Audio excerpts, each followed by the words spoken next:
Okay, so welcome to day 24 of the daily vlog for the month of April. I hope you can hear me because of the winds. It's kind of breezy today. We're expecting a storm later tonight, so I was like, well, I better get the dog walked so that becomes a possibility. Today's topic, I wanted to talk a little bit about goals, and later on in the video I'm going to be talking about the breath and meditation in paganism. So those are the subjects for today. So we're reaching the last part. No, Pepper, leave it alone. We're reaching the last part of last week, I guess, of the challenge, and I've decided I'm not going to pursue it. I mentioned that before in previous videos. It's a lot of work. It's kind of taking me away from writing.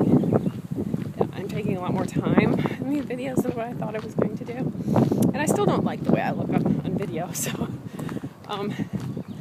But I have found that I'm already thinking of new challenges that I want to do for the month of May, and even though I have New Year's resolutions every year, it's kind of neat every month to kind of figure out, okay, what do I want to accomplish for this month? And then by the end of the month, and this is what I do in my journal, I write down what did I do, and if I didn't reach those goals, why? And one of the things that becomes pretty prevalent, a lot of the reason why, is I don't put enough effort into it, or sometimes I don't put effort into it at all. So I really have only myself to blame if I don't reach my goals. So one of the challenges I wanted to do next month is to kind of pour myself into only just a few goals rather than spread myself out too thin and then see where that kind of leads me. So I find that when I do my journal, I've been doing this monthly, and I've been also including this month what I've been doing every day. So by the end of the day, I have to kind of take stock in what actions have I done. So, like today, I'll put things like I vlogged, and I'll put the topic that I vlogged about. I walked the dog because that was one of my goals. Didn't have sugar because I was going sugar-free this month. I did have ice cream last night. It was only half a cup, but I've cut way back on my sugar this month. And I guess part of it is also I was kind of hoping for more dramatic successes or results for my actions, and it hasn't been. So I have to be careful about my expectations. Boy, I hope you can read this or hear this, because it's pretty breezy here today. So when we were talking about, expectations of goals, and I find that, okay, when you try to reach your goals and they're not what you think that they'll be, there is that temptation to just say, why bother, and up and quit. But I find that if it's a goal that you really want to accomplish, you should take a moment and ask yourself, am I doing it right? Am I making a mistake? A good example would be trying to lose weight this month has been very tough, and so I've just made adjustments. I haven't lost the weight, but I've been going to the gym and walking the dog every day. And by all logic, I should be losing weight and dropping inches, and I'm not. So I just, like yesterday, I made adjustments. I dropped a few more calories from my diet, and decided, to stick with the weights, and that maybe it might be just water weight or something. But, I don't want to give up. So, because even though my results, I want to lose weight and lose inches, I did get results because I feel so much more fit. And stronger. So there is that benefit. And now that I'm getting older, I'm in my mid-40s, it's all the more important to do weight. So the goals, I don't want to quit. I'm just sort of adjusting my sails. And then we're going to try for another month with the adjustments and see if, that makes a difference. So another part I wanted to kind of bring up was breathing, which oddly, I've been hacking and coughing on this walk. It's almost like I got this tickle down in my esophagus or something. But breathing helps with controlling emotion and even controlling pain. Because the first thing you do that if you get hurt is you clench up and you stop breathing. Sometimes where it's kind of I'm okay, Pepper. So what you want to do is when you have pain is you want to take deep, slow breaths. Now, this became very important when I was in labor. So I sort of added where when I was breathing the pain out of me, kind of like a visualization technique, and I was able to cope with the pain much better that way. So breathing also, like if you're scared or nervous, because, you know, I have to speak in front of groups, and I do have a sense of anxiety before I do that, just slow it down, take deep breaths. Another aspect, especially before ritual pagan prayer, is to take a few moments and draw in long, calming breaths and breathing in your intentions while breathing out the negative emotions to kind of help cleanse and do the ground and center technique. It's a beautiful day. The weather is so mild, and we're only going to have this nice warm day today, and then it's supposed to get back to being a little chilly, which sort of sucks. But I have found that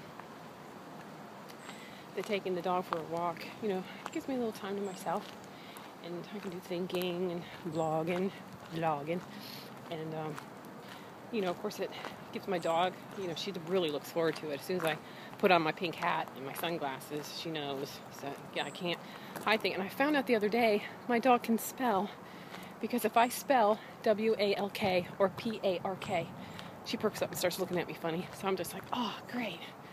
And now I can't spell around her, so she's a funny dog that way.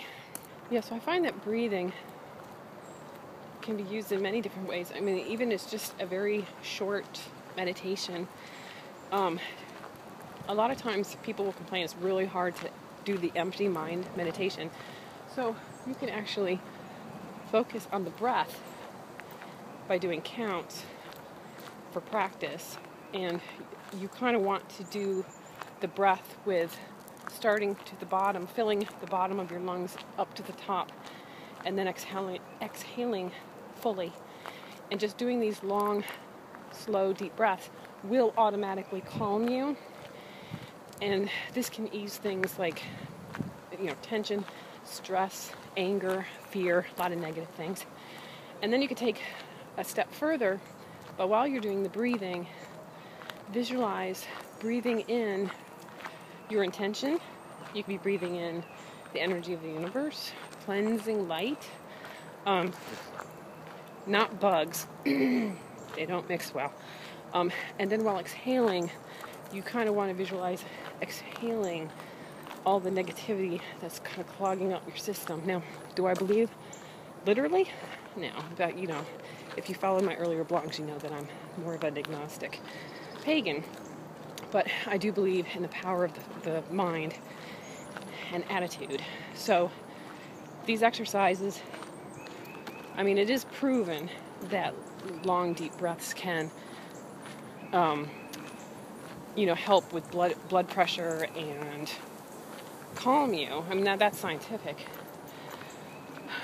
But with the inhaling of intention and stuff, powers of the universe or whatever, you know, that's up to your interpretation. But I do find that the visualization does have an impact. When I was pregnant with my son and, you know, I went into labor, I visualized my pain as this large cloud of pain, of darkness. And when I was doing my deep breathing, I would breathe out the pain, breathing my pain away, while I was visualizing my cervix opening up and everything. And when the time I started to the time my son was born was about 4 hours. Now, don't get me wrong, I was in labor from 7 in the morning, but it wasn't bad. And then, like, once my water broke, that's when the real pain hit. But that was like at noon. And then my son was born around 4:30. To give you an idea, I mean, it moved along fast. Even the midwife had commented, like, wow, that didn't take long. Now, I don't know if my breathing and visualization helped. I mean, it did help because it helped control the pain. That's why you do the long, the long breathing is to help control your pain.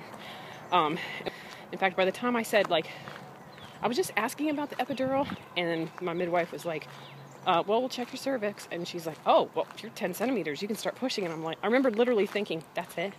That's all there is to labor. So, and, well, maybe having these wide hips, many fine sons, helps. I don't know.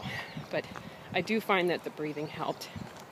So you might want to take into like a daily ritual, take a few moments. It only takes a few, minutes to just do some deep breathing. If you're feeling tense, feeling strong emotion, just take a moment, take long deep breaths, count the breath, deep breathe in, 1, 2, 3, breathe out, 1, 2, 3, and then just gauge how you feel and see if this doesn't make a difference for you. So I guess that's all I really wanted to talk about. We're heading back.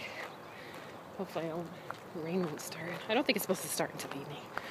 So I guess that's all I wanted to talk about. If you have any questions, comments, ideas for more videos, leave them in the comment section, and I'll see what I can do. And as always, thanks for watching.